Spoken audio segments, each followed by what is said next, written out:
Dora in Wonderland. One afternoon, Dora was reading one of her favorite books, Alice in Wonderland, to Boots and Abula's three kitties. It was about a girl named Alice who discovered a magical land. Suddenly, there was a knocking sound from inside Dora's mirror. The mirror began to sparkle. The kitties ran to it and magically jumped inside. Dora and Boots looked into the mirror and saw the kitties chasing a white rabbit. "We have got to hurry. The queen is waiting," called the rabbit. "Dora, we have to get the kitties back," cried Boots. "If the kitties went through that mirror, maybe we can too," said Dora. Dora and Boots pressed against the mirror and tumbled through to the other side. Dora and Boots found themselves in a strange, colorful world. Their clothes had magically changed. "Dora, you look like Alice in Wonderland," Boots said. Then he pointed to some rocks with legs. "And look, those rocks are skipping. We must be in Wonderland," said Dora. In the distance, Dora and Boots saw the kitties chasing the rabbit. The rabbit was carrying a tray of tarts. "I have got to drop off all these tarts for the Queen's tea party," he exclaimed. He disappeared down a tiny rabbit hole. The kitties followed close behind. Dora and Boots were too big to fit through the rabbit hole. "We need to find another way to get to the Queen's tea party," said Dora. "Let's ask the map." To get to the Queen's tea party, we need to sail to the giant trees, go past the tiny animals, and walk through the forgetful forest, said Map. Dora and Boots followed Map's path to a wide ocean. The giant trees were on the other side. "We need a boat," said Dora. "Hey, maybe that guy in the hat can help us," said Boots. It was the Mad Hatter. "Do you have a boat that can take us to the giant trees?" Boots asked the Mad Hatter. "No, but I have a hat," the Hatter said. The Hatter took his hat off and threw it into the water. The hat grew to the size of a boat. "Come on, amigos, hop into my hat," said the Hatter. Dora and Boots climbed in, and they sailed to the giant trees. Dora and Boots thanked the Mad Hatter and went into the giant forest. The giant birds flew overhead, giant chipmunks and squirrels ran across the forest floor. A giant frog croaked. "How are we going to get past all these giant animals?" asked Boots. "You can swing on us," said the giant trees. They let down two vines. "Put your hands up and reach, reach, reach," said Dora.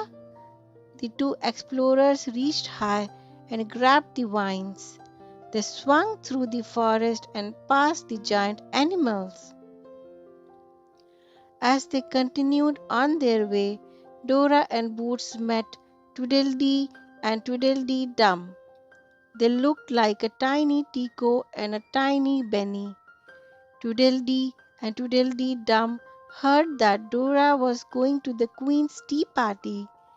"You are gonna have to get past the tiny animals, but you have got to be careful because you are so big," warned Dum.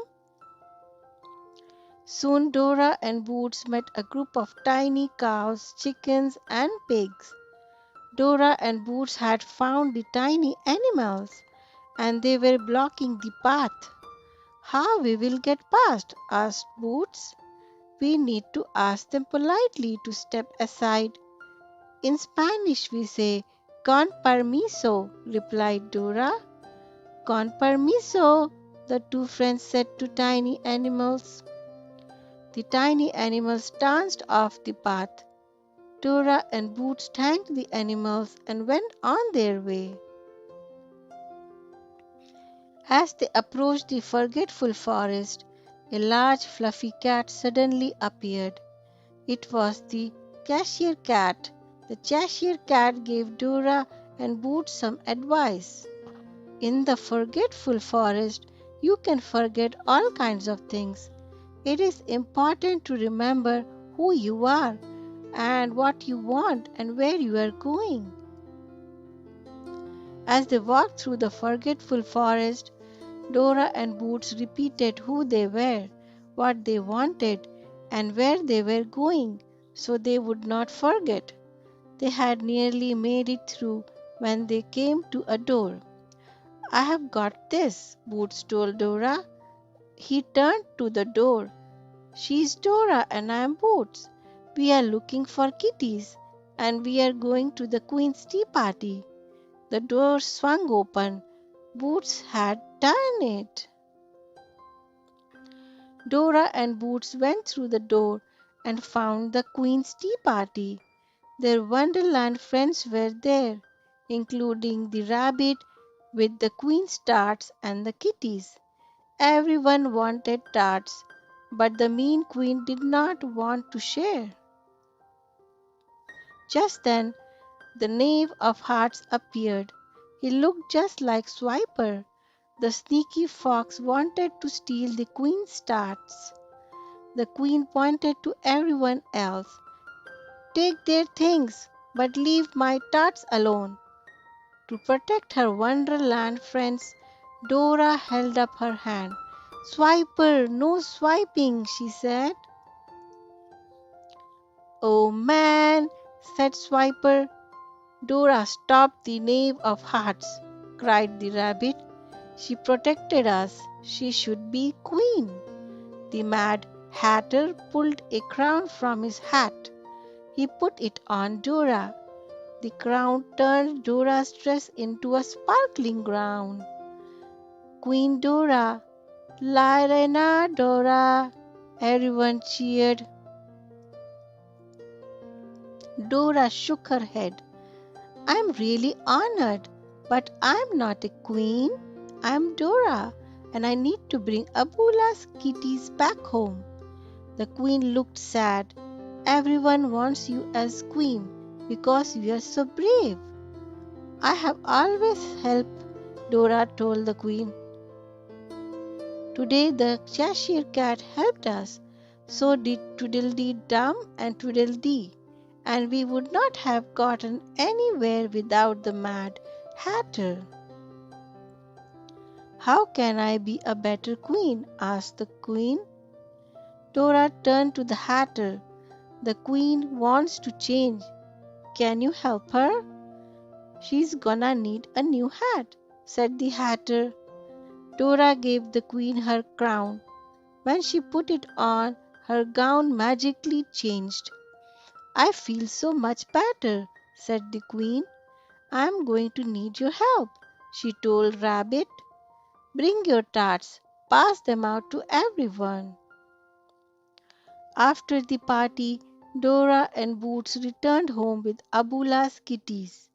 "We did it," said Boots. "We made it to the Queen's tea party, and we got the kitties back, and we got the Queen to be nice and share." Dora poured Boots and kitties some tea. "What a wonderful adventure in Wonderland," she said. I hope you enjoyed the story. Please don't forget to like and subscribe to Storytime with Sonia Panda to listen to more stories with me.